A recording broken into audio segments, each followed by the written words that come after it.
Bonjour et bienvenue, on se retrouve pour vous faire découvrir des parcours de vie, des parcours de passion également autour d'un métier avec ces ambassadeurs des métiers, avec la collectivité de Corse également. Nicolas Sérène est notre invité aujourd'hui, bonjour. Bonjour. Vous êtes barbier sur Ajaccio. Tout à fait. On va découvrir votre parcours en visionnant cette fameuse vidéo autour de l'orientation, autour justement de se découvrir pour les élèves de 5e notamment. Mais avant de découvrir ce parcours, on va parler de votre engagement. Qu'est-ce qui vous a poussé dans cet engagement? Qu'est-ce qui a fait que la petite lumière s'est allumée? Alors, dans l'engagement sur la formation plutôt, c'est un petit peu l'avenir du métier. Si nous, en tant que professionnels, on n'est pas là pour apporter justement l'envie à tous ces jeunes de découvrir et pourquoi pas de s'aventurer dans le métier. C'est important de transmettre. Ah oui, c'est la base, je pense. Alors on va découvrir cette vidéo et on va vous retrouver tout de suite après avec les questions que les collégiens de 5e ont laissées et postées pour vous.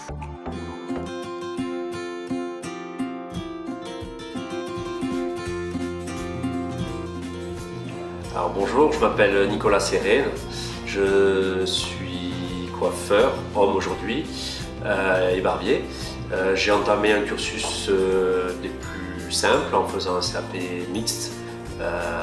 Par la suite, j'ai fait mon brevet professionnel pour avoir la possibilité d'ouvrir un salon plus tard.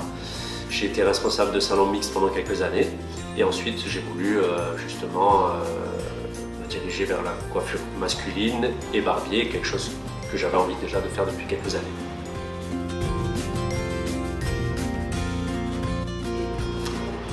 Alors, ce secteur d'activité, j'ai commencé à le faire en 2015. J'ai eu un premier salon à Ajaccio. J'ai eu pendant quelques années en fait en ville. Et mon envie après d'être seul, en fait la démarche a été d'avoir un salon tout seul. Donc je suis parti et j'ai ouvert ce salon aujourd'hui. Depuis le mois de septembre. J'ai fait l'acquisition de ce salon en juillet. J'ai repris la suite de quelqu'un sur Ajaccio qui était très connu, qui s'appelle Jean-Paul Costa, qui a ouvert ce salon en 1977, donc qui a travaillé ici pendant 44 ans en étant coiffeur homme, donc je trouvais ça plutôt sympa de prendre la suite.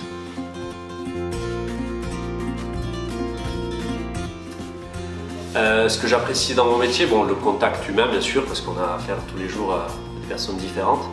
On va dire en spécificité, ce que je trouve bien, c'est que je suis vraiment ciblé sur une chose, c'est-à-dire la coiffure masculine et la barbe. On revient un peu aux traditions en fait. Voilà, ce que j'aime beaucoup, c'est le côté traditionnel. J'ai essayé de retrouver ça dans l'image du salon, jusque même ma tenue qui était une tenue des barbiers il y a quelques années. Donc voilà ce qui me plaît vraiment le plus dans ce métier.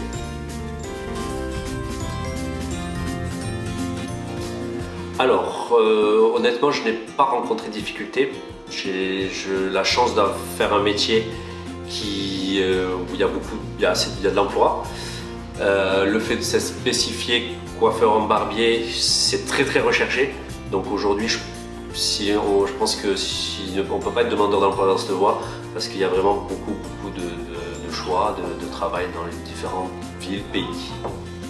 Ensuite, j'ai pour projet de demander un numéro d'agrément pour faire de la formation, pour justement avoir quelqu'un en Corse qui puisse former les coiffeurs ou coiffeuses à se spécifier dans la coiffure masculine et la taille de barbe ou le rasage de barbe, que ce soit pour leur propre envie ou alors pour développer au sein de leur salon.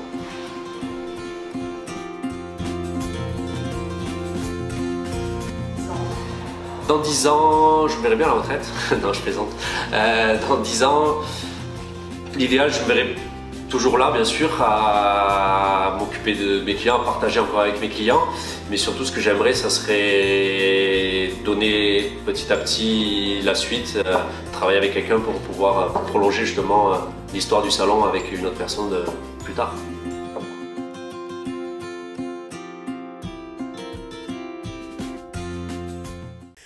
Retour en plateau avec Nicolas Sérène. Rebonjour. Rebonjour. Alors, dans cette vidéo qui a été tournée il y a quelques temps, vous parliez de cette formation, de ce fameux numéro d'agrément. Alors, ça rejoint un petit peu les questions.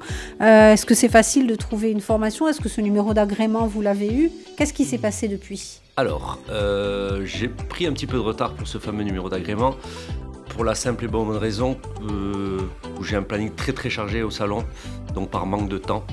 Par contre, mon objectif d'avoir quelqu'un avec moi, celui-ci est atteint. Aujourd'hui, je travaille avec quelqu'un dans le salon. Donc au départ, j'étais seul, nous sommes deux.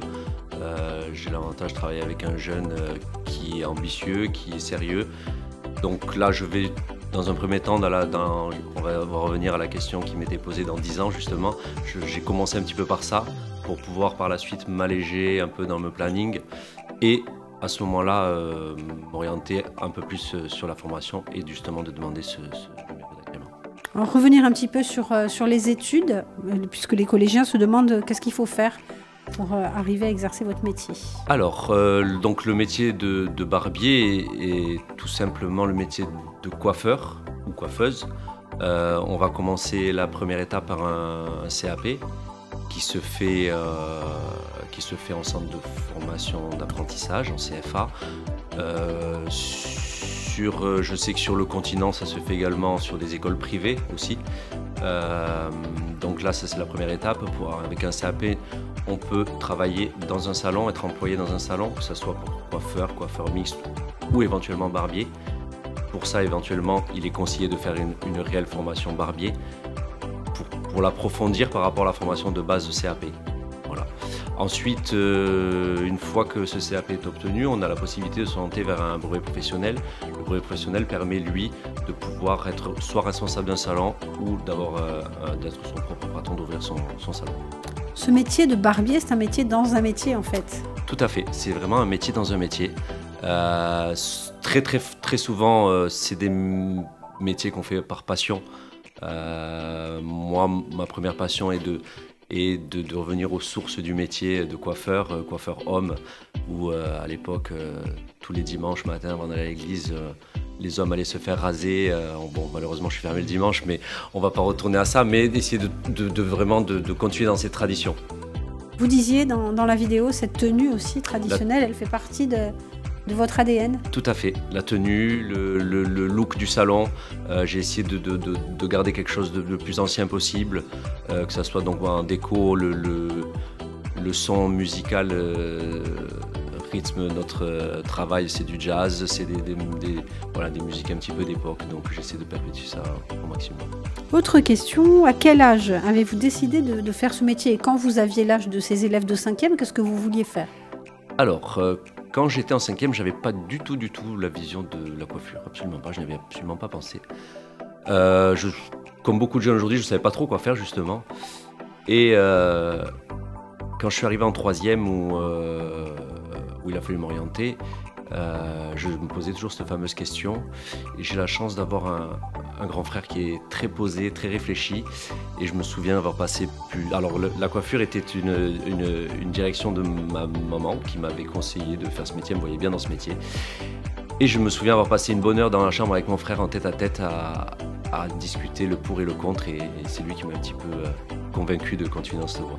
C'est important, de diriger vers cette voie. Cet échange avec les parents, avec la famille. Exactement, justement, on y vient. Je pense que c'est important de suivre l'évolution de son enfant, justement, d'essayer au maximum de l'écouter et de le conseiller pour, bien sûr, lui laisser faire son choix. Mais je pense que quand on va vers un choix personnel, je pense que c'est là qu'on découvre après une passion, ça a été mon cas. Mais à cet âge-là, je pense qu'on a besoin aussi d'être un petit peu guidé. Cette passion, vous l'avez découverte à travers un mentor, la personne dont vous avez repris le salon aussi, ça a été un peu ça? Oui, aussi, bien sûr. Alors bon, la passion, on l'a, je pense, dès qu'on commence le métier. J'ai eu la chance d'avoir une très bonne formation et de suite accroché. Et ensuite, justement, voilà, quand on fait des rencontres comme j'ai fait la rencontre de Jean-Paul Coste à qui j'ai récupéré le salon, ce sont aussi des gens passionnés qui ont travaillé pendant des années avec cet échange, avec se relationner avec les clients et garder justement ça. Alors, autre question, pourquoi est-ce que vous aimez ce métier? Vous y avez partiellement répondu, c'est ce contact. Et qu'est-ce que vous détestez le plus dans votre métier? Alors, ce que j'aime bien sûr évidemment, c'est le contact, ça c'est sûr. Le contact, également aussi métier en lui-même, on ne fait jamais la même chose. On a l'impression qu'une coupe de cheveux reste une coupe de cheveux, mais non, chaque client est différent. On fait des choses différentes à chaque fois, chaque jour, chaque humeur, voilà, c'est tout. Ensuite, au niveau, rien ne me déplaît, je crois. J'ai la chance justement de tellement aimer mon métier que je ne vois pas de point noir. Quel est le temps de travail hebdomadaire? Alors, pour moi, il est assez important. Je travaille, bon, c'est pas comme un salarié d'un salon, parce que là, c'est mon propre salon, je travaille pour moi et à la demande de mes clients, j'ai beaucoup de demandes. Je travaille entre 11 et 12 heures par jour sur du mardi au samedi, donc sur 5 jours par semaine. Donc ça fait de belles journées sans coupure. Mais ça, c'est moi qui le veux bien. Voilà, c'est mon rythme de travail. C'est un peu, je dirais pas mon rythme de croisière, mais c'est un rythme dans lequel je suis habitué à travailler. Aujourd'hui, la personne qui travaille avec moi, qui est salariée, est à 35 heures, fait de belles journées bien remplies avec ses rendez-vous, mais une pause pour manger. Voilà, on a la possibilité de travailler. De travailler normalement, dans les conditions normales. Est-ce que c'est un métier qui est stable financièrement? Alors, c'est un métier, oui, qui est stable financièrement. Je dirais dans la coiffure mixte, on va trouver des salons, ça se fait beaucoup dans des franchises où vous avez un salaire de base et un intéressement au chiffre d'affaires, que ce soit un chiffre d'affaires produit ou de revente. Pour des petits salons comme le mien, et surtout dans mon métier qui est un métier dans un métier, coiffeur barbier, où on a des plannings qui sont chargés tous les jours. Donc on n'a pas intérêt à avoir ce petite carotte au bout en travaillant chiffre d'affaires. C'est quelque chose qu'on va négocier avec son salarié.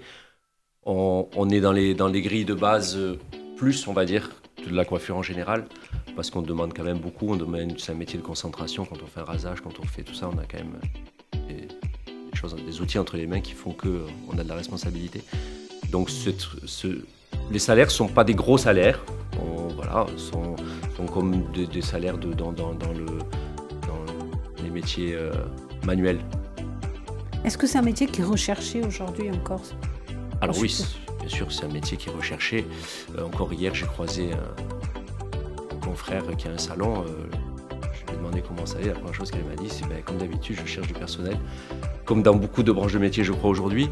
Mais c'est un métier Moi, j'ai commencé ce métier, ça fait, je crois, 27 ans. J'ai toujours connu un développement. J'ai jamais eu besoin de rechercher du travail. Je crois que j'ai jamais connu quelqu'un qui cherchait vraiment du travail dans ce métier-là. Coiffeur barbier, qu'est-ce qui vous a plu dans ce côté barbier? Côté artistique? Alors, pas le côté artistique, je vais plus le côté attentionné, parce que c'est un moment de soin agréable pour le client. Et je reviens à ce que je disais tout à l'heure, je reviens aux sources du métier, qui c'est vraiment le choix que j'avais. J'ai une façon de travailler qui est vraiment très traditionnelle, où la serviette chaude, après le rasage, que je fais encore avec l'eau du robinet chaude, je ne mets pas un chauffe-serviette. J'essaie de garder vraiment tout ce qui se faisait à la base. Et ce petit moment de soin, voilà, je trouve que c'est important. Pour conclure, c'est un message qui s'adresse aux élèves de 5e qui peuvent vous écouter. Qu'est-ce que vous avez envie de leur dire? Qu'est-ce que je pourrais leur dire? Écoutez votre entourage, écoutez les conseils. Essayez d'éveiller au plus votre curiosité pour tous les métiers qui sont imaginables et foncez. On peut venir chez vous demander des conseils? Avec grand plaisir. Ma porte est toujours ouverte. J'aime beaucoup transmettre, j'aime beaucoup parler de mon métier, donc c'est toujours un plaisir. C'est quand des gens me posent des questions, des jeunes me posent des questions, je serai toujours là pour leur répondre et être à l'écoute. Merci beaucoup Nicolas Sérène. Merci à vous. D'avoir répondu aux questions de ces jeunes des classes de 5e de Corse. Et puis on nous potro à Zostrada, in Corsica Orientation et ci ritroviamo da qui a poco.